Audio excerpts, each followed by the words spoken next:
We are the United States of America. We've got great athletes, we've got a great sporting culture, but we've not done well in rugby. A nation as great as we are, with athletes as great as we have, at any sport that we do, we should be able at some point to move into the playoff bracket, if you will. And the fact is, we haven't done well in the World Cup. We haven't been able to get out of the pool stage.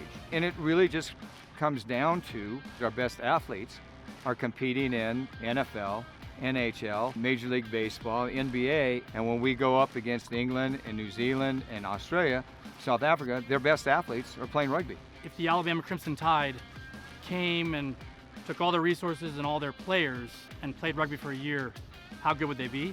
We think they'd be pretty good, so we're going to do that here. The big idea of the XO camp is just to get a lot of players who are high caliber athletes and try to get them into some high level rugby training. It's just a grand experiment. We're asking these exceptional athletes to come and give rugby a try. And through the week, drip feed them a bit of Rugby 101. With the program and the coaching that we've got here, we can really turn you into the specimen for our sport. To try to transfer a football player into a rugby player. The best rugby players that represent the United States of America have often been crossover athletes. I think there's many of these athletes across America, and hopefully it's going to turn a little bit more contagious once we give them a taste of rugby here. Our ultimate goal is to win a World Cup.